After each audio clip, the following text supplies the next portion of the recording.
your past lesson, you already have found out how the foundation of life cells have been discovered, and of course several studies that have been conducted and came up with unifying tenets about the basic unit of life, which is collectively known as the cell theory. And you have also walked through the several organelles that make up cell and their general function. Today we are going to compare the two types of our cell, and these are prokaryotic cells and eukaryotic cells. So all living organisms can be divided into the three basic domains. So we have the bacteria, archaea, and eukarya.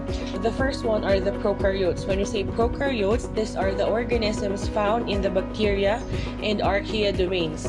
Okay, so these organisms are made up of prokaryotic cells. When we say prokaryotic cells, these are the smallest, simplest, and most ancient cells. Pinakamaliit, pinakasimple, at pinakaluma or noon pa na pinakaunang mga klase ng cells.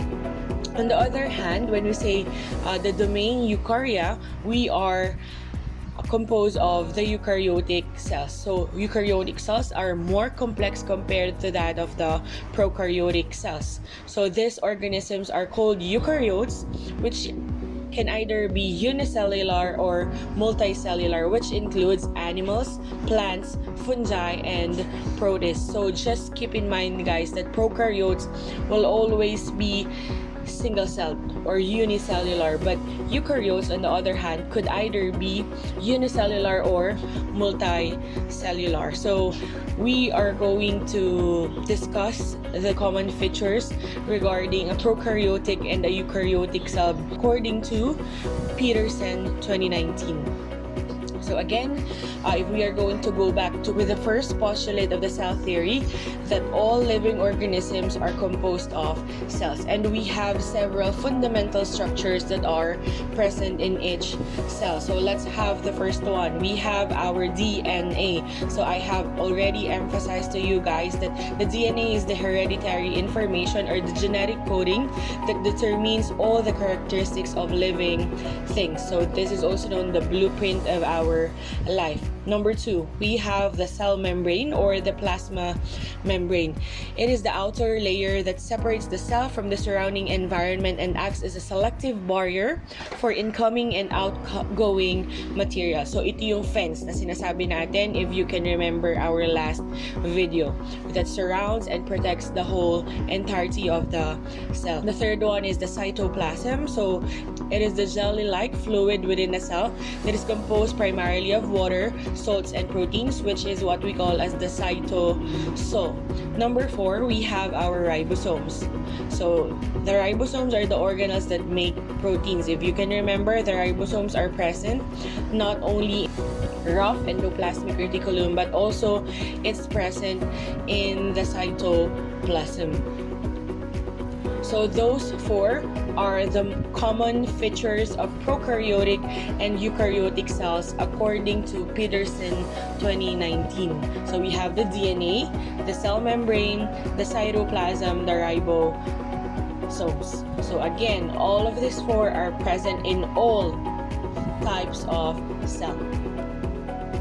So let's proceed now on the differences of a prokaryotic and a eukaryotic cell, still again according to Peterson 2019. So let's have a certain feature of our cell and then let's differentiate it with regards to a eukaryotic cell and a prokaryotic cell. Let's have the first one, the nucleus.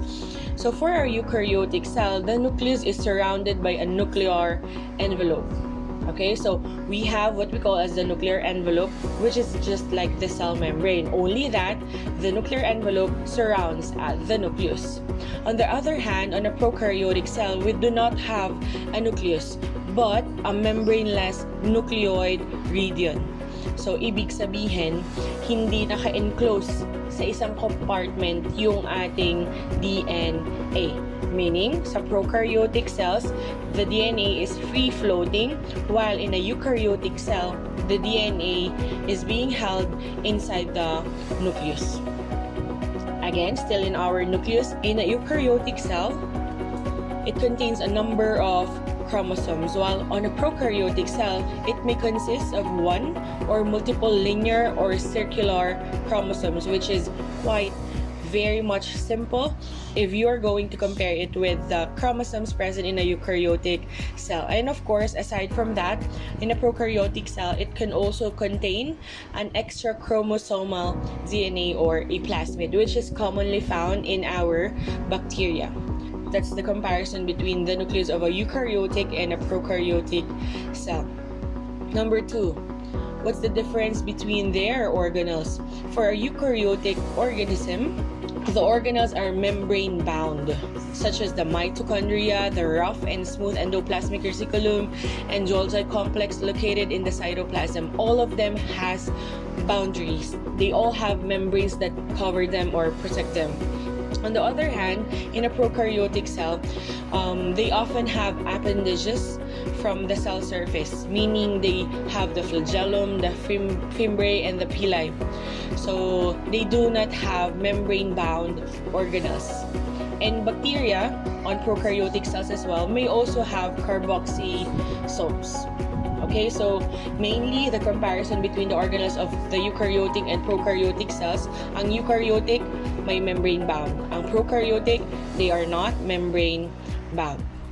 Okay, let's have the third one, the ribosomes. So still, this is common between the prokaryotic and the eukaryotic cell. But if you're going to take a look at the eukaryotic cells, their ribosomes are quite bigger, more complex and membrane-bounded ribosomes found in the cytoplasm, endoplasmic reticulum, or the nuclear membrane. So those are the locations of your ribosomes. Pwedeng nasa cytoplasm, kalat-kalat. Pwedeng nasa rough, endoplasmic reticulum, making the ER rough.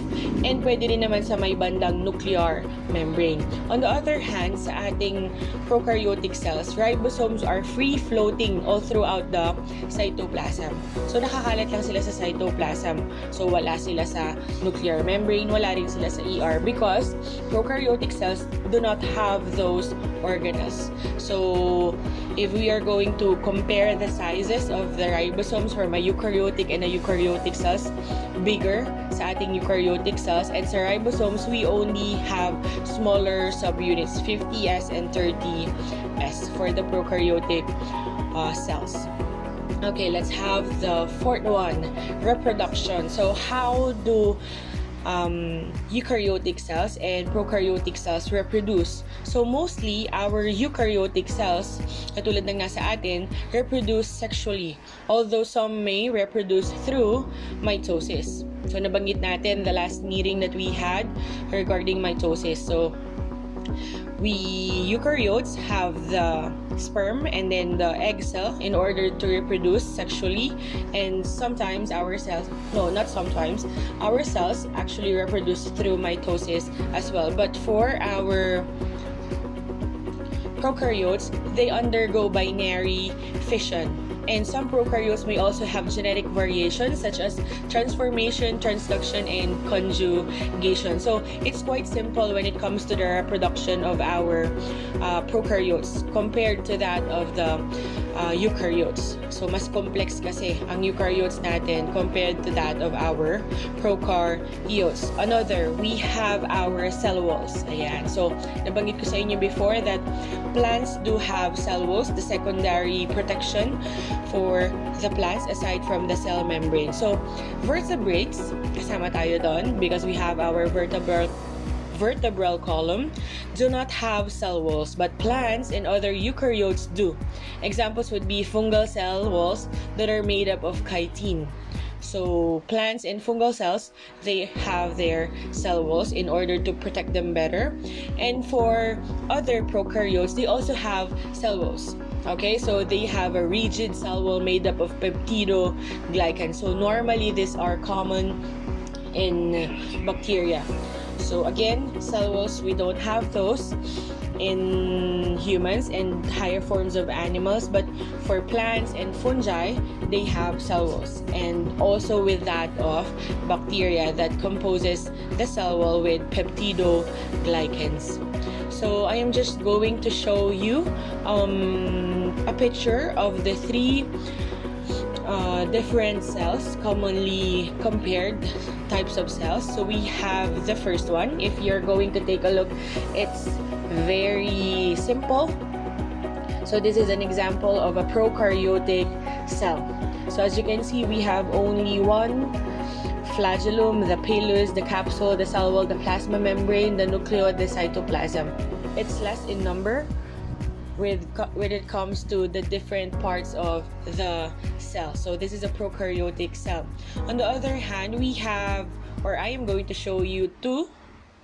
Also in your module, I'm going to show you two different types of a eukaryotic cell. So as you can see, this first one is a cell coming from an animal, a higher form of animal. So as you can see, it has a different size and shape to that of the prokaryotic cell that I showed you earlier. So it is composed of many different organelles, and as you can see, it has many compartments. And this one, the next picture, is a plant cell. So again, it's different with that of an animal cell and a prokaryotic cell. Kung titignan natin ang animal cell and plant cell, they are composed of many organelles. Okay, that's why they are much more complex with that of a prokaryotic cell. So as you can see in your module on page 17, it says there that plants and animals are composed of highly sophisticated organ systems, which are composed of organs, which are in turn composed of tissues, and these tissues are made up of several cells. So they are highly sophisticated because they are composed of more than the numbers of the organelles present in our prokaryotic cells. So hoping that you have understood the difference between a prokaryotic and a eukaryotic cells when it comes to their nucleus, their organelles, ribosomes, reproduction, and of course the cell walls present in the cell. Okay, so that's it for the comparison between your prokaryotic and eukaryotic cells.